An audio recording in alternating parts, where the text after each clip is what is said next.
Hello friends, welcome to my channel Rai astrology. आज हम बात करेंगे तुला लग्न के अक्टूबर माह के फलादेश के बारे में। जैसा कि आप स्क्रीन पर देख सकते हैं, ये तुला लग्न की कुंडली है। तो आप भी अपनी कुंडली में चेक कर सकते हैं कि अगर पहले भाव में लग्न में 7 नंबर लिखा है, इसका मतलब आप तुला लग्न के जातक हैं।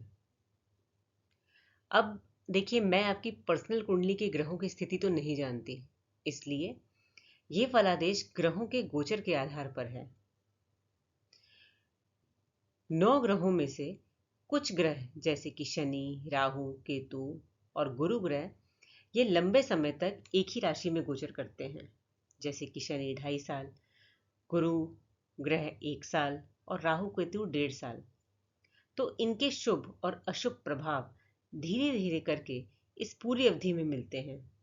लेकिन कुछ ग्रह हैं जो बहुत फास्ट मूव करते हैं, जैसे कि चंद्रमा, जो हर 2.25 दिन में अपनी राशि परिवर्तन करते हैं। तो इस माह के फलादेश के लिए हम उन ग्रहों पर फोकस करेंगे जो इस महीने राशि परिवर्तन करने वाले हैं, जैसे कि मंगल ग्रह, सूर्य, शुक्र और बुध। तो ये है ग्रह और वह किस राशि में रहेंगे और कितनी अवधि में रहेंगे, हम ये यहाँ से चेक कर सकते हैं। तो सबसे पहले बात करते हैं मंगल ग्रह के बारे में।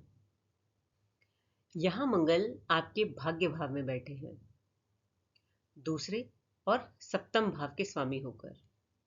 यहाँ पर मंगल अपनी शत्रु राशि में है। तो आपका धन अपने परिवार पर या किसी उच्च शिक्षा में खर्च हो रहा है। आप अपने जीवन साथी के साथ या किसी ऑफिशियल पर्पस से घर से दूर या विदेश की यात्रा भी कर सकते हैं। लेकिन अगर आप ये यात्रा अवॉइड कर सकें तो ज़्यादा बेहतर होगा।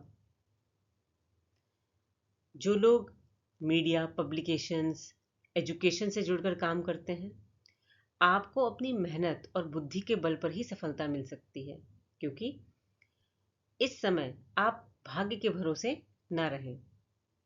पिता के स्वास्थ्य का ध्यान रखें और कुछ भी दिक्कत होते ही तुरंत डॉक्टर की सलाह लें। अब देखिए, मंगल का जो स्वभाव है वो उग्र है, एग्रेसिव है। तो अपनी वाणी पर नियंत्रण रखें और अपने कम्युनिकेशन में, चाहे लिख कर हो या बोल कर हो, सोच समझ कर बोले, अन्यथा आप किसी कॉन्फ्लिक्ट या आर्ग्यूमेंट में पड़ सकते हैं। अब बात करते हैं सूर्य ग्रह की। तो सूर्य ग्रह आपके 12वें भाव में गोचर करेंगे 16 सितंबर से लेकर 16 अक्टूबर तक। यहाँ पर सूर्य आपके 11वें भाव के स्वामी होकर बैठे हैं। तो जो लोग विदेश जाने के इच्छुक हैं, उनको मौका मिल सकता है। या आप विदेश या फॉरेन क्लाइंट से जुड़कर काम करते हैं, या आपका इस समय अभी इंटरेक्शन फॉरेन क्लाइंट से बढ़ेगा। आप एम्बिशियस होंगे, आपका कॉन्फिडेंस अच्छा रहेगा। लेकिन पिता के स्वास्थ्य का थोड़ा ध्यान रखें और थोड़ी सी दिक्कत होते ही डॉक्टर की सलाह लें। अब 12वें भाव योग, मेडिटेशन, हॉस्पिटल का भी है। तो कुछ लोग ऐसे भी होंगे जिनका प्रोफेशन मेडिकल फील्ड, हॉस्पिटल से जुड़कर होगा, तो उनके लिए यह समय सामान्य रहेगा।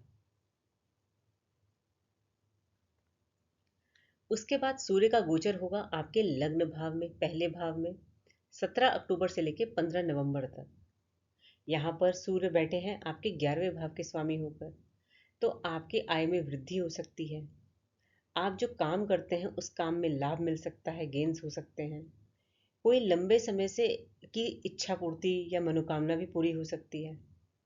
आपका कॉन्फिडेंस लेवल भी अच्छा रहेगा। और अगर आप स्पिरिचुअल हैं, आध्यात्मिक हैं, योग और मेडिटेशन करते हैं, तो आपका इस समय स्वास्थ्य भी काफ़ी अच्छा रहेगा। अब बात करते हैं शुक्र ग्रह की। तो शुक्र ग्रह आपके लग्न में गोचर कर रहे हैं 18 सितंबर से लेकर 12 अक्टूबर तक, और शुक्र अपनी स्वराशि में है। तो जब भी कोई ग्रह अपनी राशि में होता है तो वो बहुत कंफर्टेबल फील करता है और अपने बेस्ट रिजल्ट देता है। तो यहाँ पर शुक्र आपको कोई अचानक पैतृक संपत्ति या धन लाभ दे सकते हैं। इनहेरिटेंस में पैसा मिल सकता है, इन लॉज से कोई गिफ्ट मिल सकता है। इस दौरान आप अपने लुक्स पर भी ध्यान देंगे और बेटर दिखने के लिए कोई कॉस्मेटिक ट्रीटमेंट भी ले सकते हैं। आप एंटरटेनमेंट के लिए भी बाहर जा सकते हैं किसी आउटिंग पर, और ज्वेलरी, कॉस्मेटिक आइटम या फैशनेबल कुछ कपड़े भी खरीद सकते हैं। आपका जो इंटरेस्ट है वो कला जगत की ओर बढ़ेगा, जैसे सिंगिंग में, डांसिंग में, पेंटिंग में, एक्टिंग में, और आपको अपने काम में प्रसिद्धि भी मिलेगी। यहाँ पर आप देखेंगे कि शुक्र जो है वो अष्टम भाव का भी स्वामी होकर लग्न में बैठे हैं। आपके लग्न के लिए यानी तुला लग्न के लिए ये स्थिति जो है वो शुभ है। और शुभ ये भी है, अगर आपकी कुंडली में शुक्र ग्रह उच्च स्वराशि में बैठे हैं तो आपकी स्वास्थ्य के लिए बहुत अच्छा है। आपको पैतृक संपत्ति भी मिल सकती है और ये आपको दीर्घायु भी बनाएगी। ये स्थिति अगर शुक्र आपकी पर्सनल कुंडली में जो स्थिति है वो अगर अच्छी है तो। उसके बाद शुक्र ग्रह का जो गोचर है वो आपके दूसरे भाव में होगा 13 अक्टूबर से लेकर 6 नवंबर तक। यहां पर शुक्र लग्न और 8वें भाव के स्वामी होकर बैठे हैं और अपनी सम राशि में हैं। आप देखेंगे कि इस समय आपकी वाणी जो है मधुर रहेगी, परिवार में आपकी बातों से सब सहमत होंगे। आप परिवार के साथ कहीं घूमने भी जा सकते हैं, आउटिंग पर शॉपिंग भी कर सकते हैं ज्वेलरी की, क्लोथ्स की, और बाहर खाने भी आपको पसंद करेंगे रेस्टोरेंट में। इस दौरान आप लग्जरी आइटम के लिए या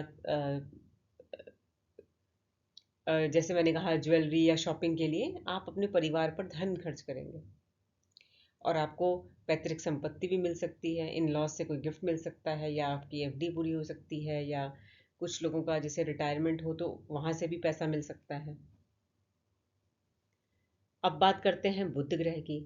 तो बुध ग्रह आपके 12वें भाव में है 23 सितंबर से लेके 9 अक्टूबर तक। यहाँ पर जो बुध ग्रह है वो नवम और 12वें भाव के स्वामी होकर बैठे हैं। तो आप अपनी उच्च शिक्षा के लिए घर से दूर या विदेश यात्रा कर सकते हैं। अगर आप किसी एमएनसी या फॉरेन कंपनी, पब्लिकेशंस या प्रेस से जुड़कर काम करते हैं तो उस काम के सिलसिले में भी आप घर से दूर या विदेश यात्रा कर सकते हैं। जो नवा भाव है वो धर्म का भी भाव है, तो इस समय आपकी कोई धार्मिक यात्रा भी हो सकती है। उसके बाद बुध ग्रह का जो गोचर है वो आपके लग्न में होगा 10 अक्टूबर से लेके 29 अक्टूबर तक। यहाँ पर जो बुध ग्रह हैं वो नवम भाव के भी स्वामी हैं और 12वें भाव के भी स्वामी हैं। तो ये जो स्थिति है वो राजयोग बना रही है। बुध ग्रह यानी कि बुद्धि, इंटेलिजेंस, तो आपकी बुद्धि तेज काम करेगी और सही डायरेक्शन में काम करेगी। आपको अपने काम में प्रसिद्धि भी मिल सकती है, मान सम्मान मिलेगा, कुछ नया नॉलेज गेन कर सकते हैं। अगर व्यवसाय कर रहे हैं तो उसमें भी सफलता मिलेगी, अच्छा गेन होगा। आपका जो स्वभाव है वो हंसमुख रहेगा, आपकी कंपनी में सबको अच्छा लगेगा। पिता से भी आपको लाभ हो सकता है, या पिता के साथ जुड़कर अगर काम करते हैं तो भी आपको गेन्स होंगे। और अब हम बात करते हैं गुरु ग्रह के गोचर के बारे में, क्योंकि गुरु का जो गोचर है वो बहुत इम्पोर्टेंट होता है। और गुरु यहाँ पर 1 साल तक रहेंगे, यानी कि इस साल मई 2024 से लेकर अगले साल मई 2025 तक इसी राशि में गोचर करेंगे। तो हम इसके प्रभाव जानते हैं। गुरु यहाँ पर अष्टम भाव में है और 3rd और 6th हाउस के लॉर्ड होकर। तो जो आपका इंटरेस्ट है ज्योतिष जैसे सब्जेक्ट यानी कि सीक्रेट सब्जेक्ट में बढ़ेगा, जैसे कि ज्योतिष, रिसर्च, ऑडिट, या इससे जुड़कर आप काम भी कर सकते हैं। और ऐसा आपके छोटे भाई बहन के साथ भी हो सकता है। अगर आप मीडिया या कम्युनिकेशन फील्ड से जुड़े हैं तो सोच समझ कर बोलें या लिखें, अदरवाइज आप दिक्कत में आ सकते हैं। यानी कि इंफॉर्मेशन जो आप दे रहे हैं वो सही होनी चाहिए।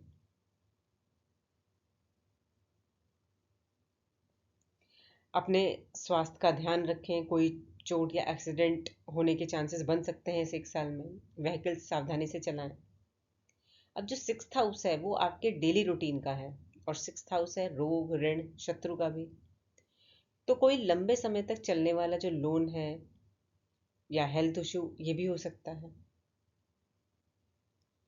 गुरु ग्रह की जो दृष्टि है वो बहुत शुभ होती है, ब्लेसिंग समान होती है।